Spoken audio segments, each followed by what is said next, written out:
you know, you don't find out who's been swimming naked until the tide goes out. And Charlie says, all I want to know is where I'll die, so I'll never go there. And Charlie, you want to give your version? I'll give my version. Well, my version would be we found some things we prefer to owning to treasury bills. Yeah.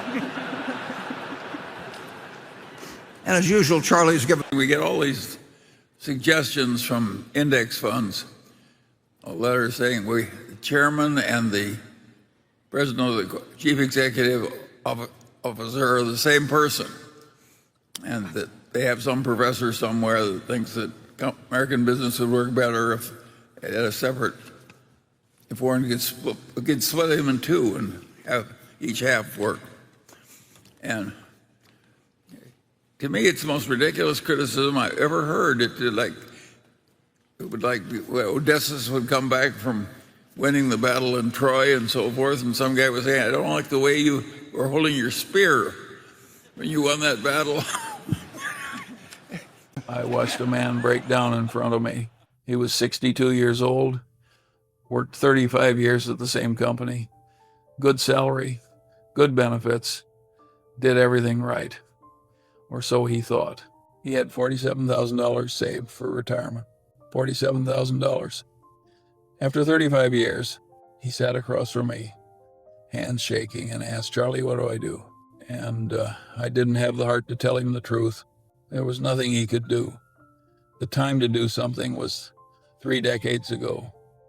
The math that could have saved him had already expired. The engine that builds wealth had run out of fuel. He wasn't stupid. He wasn't lazy. He just didn't understand one brutal truth about money until it was too late. That man could be you. And if you're over 50 right now with less than 10 times your income saved, you need to hear what I'm about to say. Not tomorrow, not next week, right now. Because I've spent 60 years watching this same tragedy repeat itself. Same pattern, same mistakes, same excuses, thousands of people. And the ending is always the same. They work 40 years. They retire with almost nothing. And they wonder what went wrong. Let me tell you what went wrong. But first, I want you to know something important. If you're behind, it's not entirely your fault. The system isn't designed to make you wealthy. It's designed to keep you working. Banks profit when you borrow. Corporations profit when you spend. Financial advisors profit when you're confused. Media profits when you're scared. Nobody profits when you're financially free, except you. So if you feel like the deck is stacked against you, you're right. It is. But that doesn't mean you can't win. It just means you need to play smarter than the system wants you to play. And that's exactly what I'm going to show you today. The Charlie Munger advice I'm about to share isn't complicated. It isn't secret. It isn't magic. It's just arithmetic. The kind that's been true for 100 years and will be true for the next 100. Most people ignore it because it's boring, because it requires patience, because it doesn't promise overnight riches. But it works.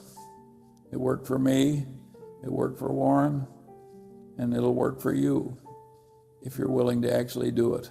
Before we go deeper, tell me something. How old are you? Drop your age in the comments. I want to know who's listening to a 99-year-old man talk about money and mistakes. And if you haven't subscribed yet, do it now. We're building something here. A community of people who want to think clearly, act wisely, and avoid the stupid mistakes that destroy most people's financial futures. No hype, no get-rich-quick garbage, just real wisdom from someone who's actually lived it. Now let me show you exactly where most people go wrong. There's a number I call the wealth multiplier. It measures how much your money can grow from this point forward. And it depends entirely on one thing, how much time you have left. At 20, every dollar you invest can become $88 by retirement. 88 times. That's not wishful thinking. That's compound interest working for 45 years at historical market returns. A 20-year-old who invests $1,000 today is really investing $88,000. They just don't realize it yet. At 30, that multiplier drops to 23 times. Still powerful. Still enough to turn modest savings into serious wealth. At 40, it's down to 7 times. The engine is slowing. At 50, it collapses to 3. Your money can only triple before you need it. And at 60, you're looking at nearly 1 to 1. What you have is roughly what you'll retire with.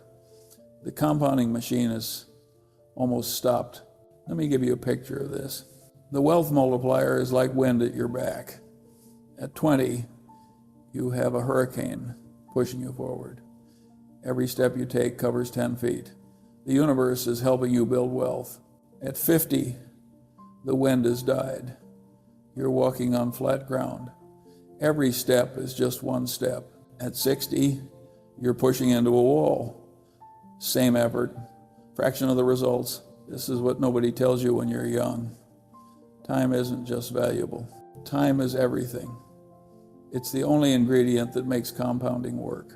And here's the brutal part. You can't buy more time. You can't negotiate for it. You can't borrow it. Once it's gone permanently. That man who broke down in front of me, he had plenty of income during his career. Good income. But his wealth multiplier expired while he was busy spending instead of saving. At 30, his multiplier was 23x. He didn't use it. At 40, it was 7x. He didn't use it. At 50, it was 3x. He barely noticed. At 62, sitting across from me with shaking hands, his multiplier was essentially 1x. The math that could have made him wealthy had already left the building. So let me ask you directly, what's your wealth multiplier right now? How many years until 65? That's roughly your multiplier if you invest today in broad market index funds. 15 years left? Maybe 4x. 10 years left? Maybe 2.5x. 5 years left? Maybe 1.5x. That's not pessimism. That's arithmetic. And arithmetic doesn't care about your feelings. The question is, what are you going to do with whatever multiplier you have left? But understanding time isn't enough, because there's a second trap that kills even people who start early. I call it the income lie. Most people believe income equals wealth. Wrong. Completely wrong. Income is what flows through your hands. Wealth is what stays. They are completely different things. Let me show you the data. The average American household in their 50 seconds earns about $104,000 per year, peak earning years. Good money by any standard. And what do they have to show for it? $67,000 in liquid assets. After 30 years of working, after reaching peak income, they haven't even saved 1 year's salary. They're at 0.6 times their income. Meanwhile, the financially disciplined earning similar incomes have accumulated $1.6 million by the same age, same decades, same economy, same opportunities, 24 times more wealth. What did they do differently? They understood something the average American never figures out. Your job is not your wealth. Your investments are your wealth. Your job is just the pipe that funds your investments. Think of it like plumbing. Money flows through the pipe. If there's no bucket underneath to catch it, it just drains away. Doesn't matter how big the pipe is. Doesn't matter how fast the water flows. No bucket, no wealth. I knew a surgeon once. Made $600,000 a year. Beautiful house, luxury cars, country club membership, the whole show. He retired at 65 with less than $400,000. A plumber I met earned maybe $80,000 his whole career. Same modest house for 40 years. Drove used trucks. Never joined anything fancy. He retired with $1.8 million. The surgeon thought his income was his wealth. The plumber understood the difference. The surgeon had a massive pipe and no bucket. The plumber had a modest pipe and a huge bucket. Guess who won? Here's the Charlie Munger investing principle that separates outcomes. It's not what you make, It's the gap between what you make and what you spend. That gap, compounded over decades, is where wealth lives. Kill the gap, kill your future. I've watched doctors, lawyers, executives, people who made millions end up with almost nothing. They spent every dollar. They upgraded their lifestyle every time they got a raise. They assumed their high income would save them. It didn't. The graveyard of rich fools is crowded. This leads to a fundamental shift in how you need to think about money. And this might be the most important thing I tell you today. Most people think like employees. Money comes in, money goes out. The goal is to keep inflows slightly ahead of outflows and hope for the best. Trade time for money. Spend the money. Repeat until you're too old to trade anymore. That's employee thinking. The financially free think like owners. Every dollar is evaluated not by what it can buy today, but by what it can become tomorrow. Money isn't for spending. Money is raw material for building an army of assets that work 24 hours a day, 7 days a week. Employee thinks, I work for money. Owner thinks, my money works for me. Employee thinks, I'll save what's left after spending. Owner thinks, I'll spend what's left after saving. Employee thinks, I need a higher salary. Owner thinks, I need a higher savings rate.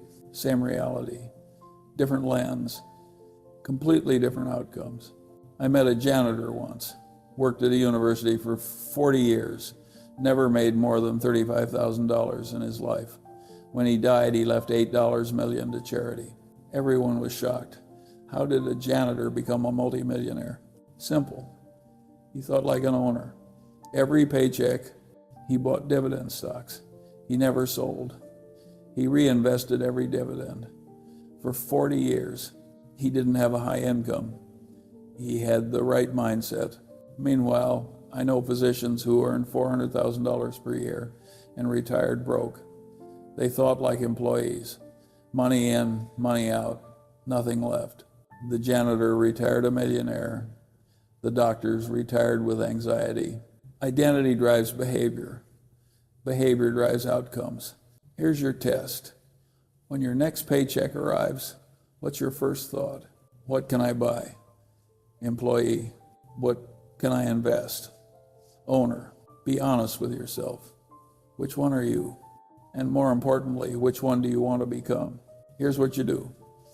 Before your next paycheck arrives, decide exactly how much goes to investments, not what's left over. The first cut. Treat it like a bill you cannot skip, 20% minimum. That's the baseline for the simple path to wealth. If you're behind, 25%, 30%, whatever you can manage without destroying your life, pay yourself first, then live on the rest. That's not just advice. That's the difference between retiring free and working until you drop. So where should you actually be? Let me give you the exact numbers. These aren't my opinions. These are the milestones that separate those who achieve financial independence over 50 from those who work until they die. By age 50, you should have 6.4 times your annual income in liquid investments. By 55, you should have 10 times. By 60, you should have 13.7 times. By 65, you should have 20 times. At 20 times your income, you've hit what I call escape velocity. Your passive income, retirement, becomes real. Your investments generate enough that work is optional. You're free. Those aren't arbitrary numbers. They're based on the 4% withdrawal rule. At 25 times your expenses, you can withdraw 4% per year indefinitely without running out of money. Since most people spend roughly 80% of their income in retirement, 20 to 25 times income gets you to safety. Now let me show you reality. The average American at age 55 has 0.6 times their income saved. Not 6 times, 0.6. They're at 6% of where they should be, not 60%, 6%. By their 60 seconds, they've crawled up to 1.4 times their income, still 14 times behind where they need to be for financial independence. And Here's the cruel joke. They finally crossed the 1x threshold, not because their savings grew, but because their income dropped when they stopped working. It's not that they saved more. Their income just fell enough to make their pathetic savings look slightly less pathetic. That's not progress. That's mathematics mocking them. Meanwhile, the financially disciplined at the same age have 19 to 22 times their income. They hit the target. They achieved escape velocity. They can retire early if they want, keep working if they love it, or do absolutely nothing. One group has options. The other has obligations. Let me make this concrete for you. If you earn $100,000 per year, here's where you should be. Age 50, $640,000. Age 55, $1 million. Age 60, $1,370,000. Age 65, $2 million. Now look at your actual number.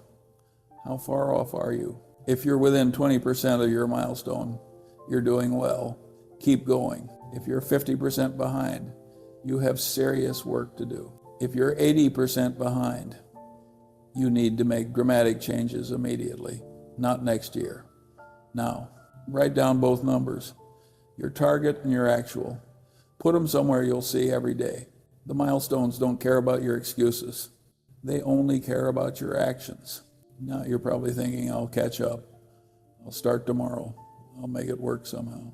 And that brings me to the three thieves. These are the three things that have stolen more retirements than any market crash, any recession, any bad investment. And the worst part, none of them feel like theft while they're happening. The first thief is lifestyle inflation. This is the tendency to spend more every time you earn more. You get a raise, you upgrade your car, you get a promotion, you buy a bigger house, your income doubles over your career, and somehow your savings rate stays at zero. I watched a friend destroy his financial future this way. He started his career making $40,000, saved 15% of his income. Good habits. 20 years later, he was making $180,000, and he was saving 5%. His lifestyle had inflated to swallow every raise, every bonus, every windfall. The more he earned, the more he spent. He made over $4 million during his career. He retired with $300,000. Lifestyle inflation is a silent killer. It doesn't feel like a problem because your life keeps getting better, nicer things, fancier experiences, more impressive stuff. But the bucket never fills, no matter how big the pipe gets. The financially disciplined do the opposite.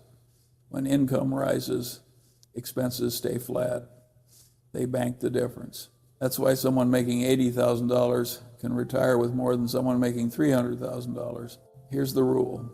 Every time you get a raise, save at least half of it, automatically, before you adjust your lifestyle. If you get a $10,000 raise, increase your investment by $5,000.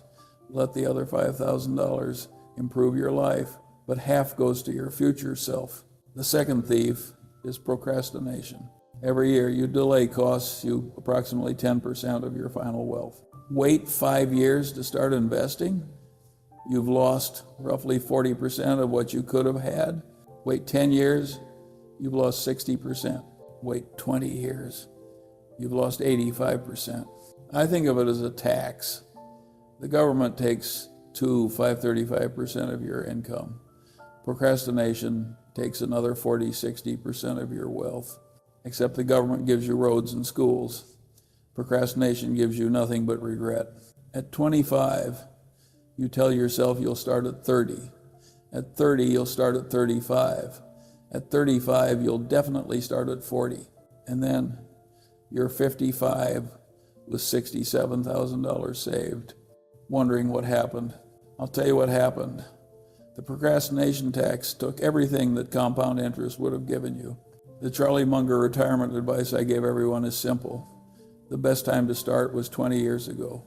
The second best time is today. Not tomorrow, not Monday, not after the holidays. Today, here's what you do.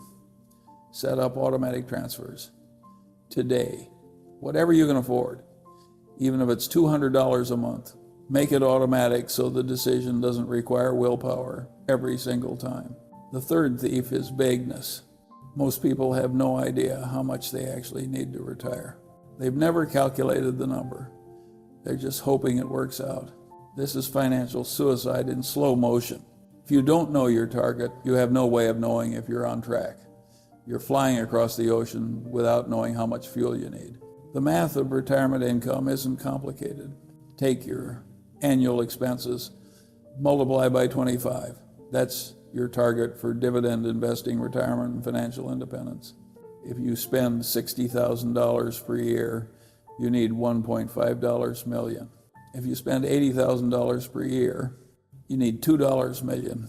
If you spend $100,000 per year, you need $2.5 million. Simple arithmetic. No genius required. The financially disciplined know their number. They've calculated exactly what freedom costs, and they're executing a plan to reach it. Here's what you do right now.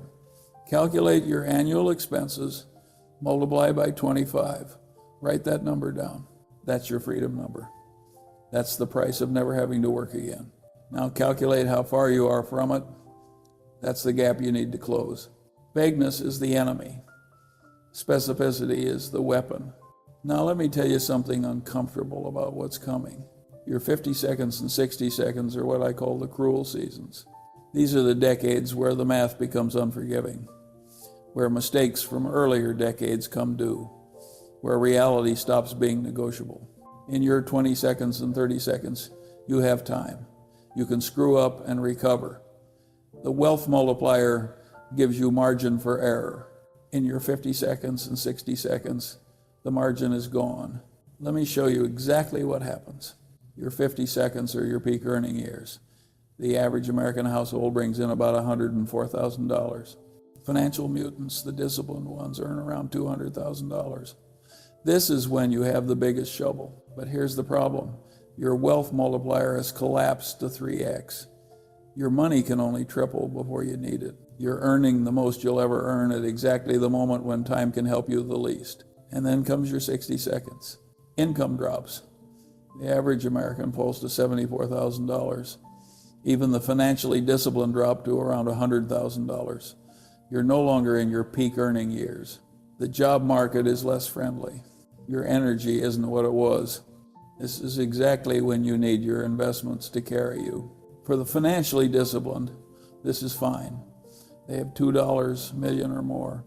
Their money generates retirement income, whether they work or not. They've achieved financial independence over 50.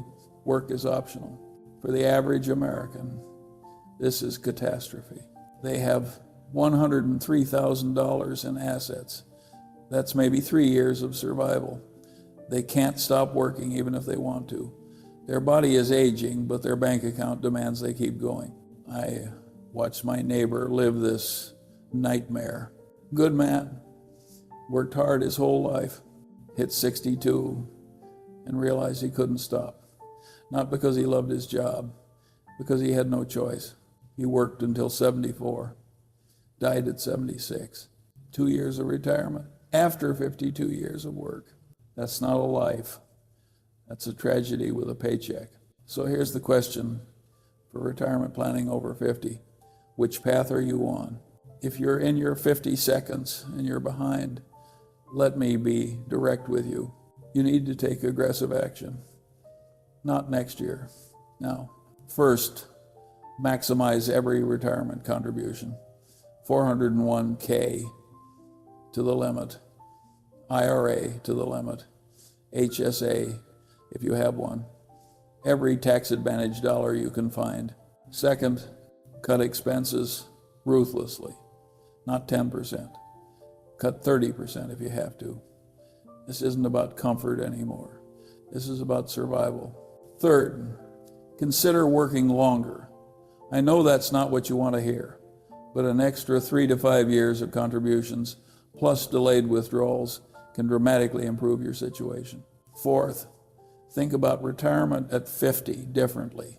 Maybe it's not full retirement. Maybe it's partial retirement. Maybe it's a different career that pays less but gives you more working years.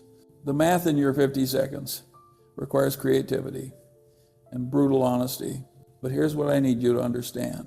If you're 50 and behind, you're not finished. You still have 15 years until traditional retirement age. That's 15 years of contributions, 15 years of compounding, 15 years to change your trajectory. Is it harder than starting at 25? Yes, much harder. Is it impossible? Not even close. I've seen people start at 55 with almost nothing and retire comfortably at 70. It required sacrifice. It required discipline. It required living below their means for 15 years. But they did it, and so can you. The cruel seasons don't care about your past. They only care about your present and future. You can't change what you did at 30, but you can absolutely change what you do at 50. The big money isn't in the buying or the selling. It's in the waiting. Warren and I have made most of our fortune by finding something good and then doing absolutely nothing for decades. Some stocks we've owned for 50 years. Patience compounds, just like interest, just like knowledge. At first, waiting feels like torture.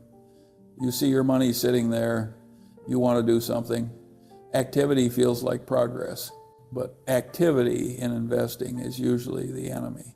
The disciplined investor makes 10 decisions in a decade. The average investor makes 10 decisions a month. Guess who wins? So even if you're starting late, once you start, sit still. Don't panic when markets drop.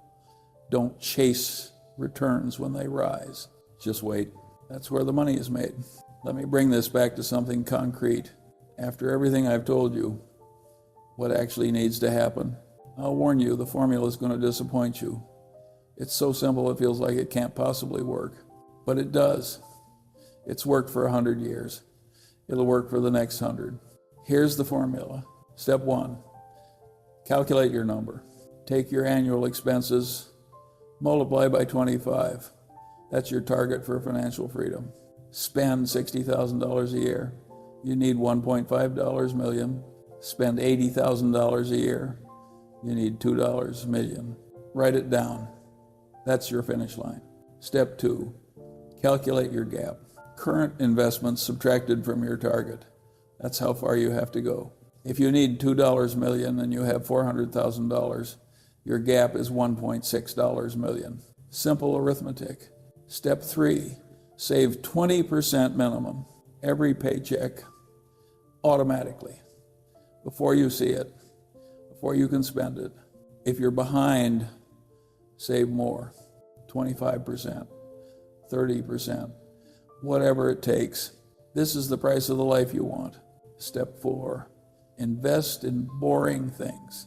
Index funds, dividend stocks, things that have worked for decades, things that require no brilliance. Don't chase hot tips. Don't speculate. Don't try to time the market. The graveyard of clever investors is full. The retirement homes of boring investors are comfortable. Step 5, wait. This is the hardest step and the most important. Don't touch it. Don't panic when markets crash. Don't celebrate when they surge. Just wait 10 years, 20 years, however long it takes. That's the formula. That's the simple path to wealth. Save, invest, wait. Not complicated, not sexy, not exciting, just effective. Most people won't do it. They'll look for shortcuts. They'll chase hot stocks. They'll make it complicated, and they'll retire with $103,000 after 40 years of work. Don't be most people. Let me leave you with this. I've lived nearly a century. I've made billions. I've lost millions. I've watched fortunes built and destroyed. And if I could go back and tell my younger self one thing, it would be this. The goal isn't to die rich. The goal is to live free. Free from worry. Free from obligation. Free from the desperate scramble of working until your body gives up because your money already did. Financial independence isn't about luxury. It's about options. It's about waking up and choosing what you want to do, not what you have to do. Most people never get there. Not because they can't, because they won't. They won't save when it's hard. They won't wait when it's boring. They won't sacrifice when it's uncomfortable. They know what to do. They just don't do it. And so they work 40 years and retire with nothing, and they wonder what went wrong. What went wrong is simple. They chose comfort today over freedom tomorrow. Every single day. For 40 years, that's 14,600 days of choosing wrong. So here's my question to you. What are you going to choose?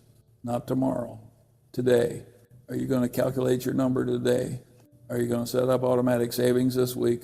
Are you going to commit to the boring, patient, simple path that actually works? Or are you going to close this video, feel inspired for a few hours, and go back to exactly what you were doing before? The math doesn't care about your intentions. It only cares about your actions. I'm 99 years old. My time is almost up, but yours isn't. You still have years, maybe decades, enough time to reach escape velocity if you start now and stay consistent. The cruel seasons are coming for all of us. The question is whether you'll be ready when they arrive. Will you have options or obligations? Will you have freedom or desperation? The choice is yours, and you're making it right now, whether you realize it or not. Every day you wait is a vote for the life you don't want. Every dollar you invest is a vote for the life you do. I've told you what works. I've shown you the math. I've given you the formula. The rest is up to you. Choose wisely.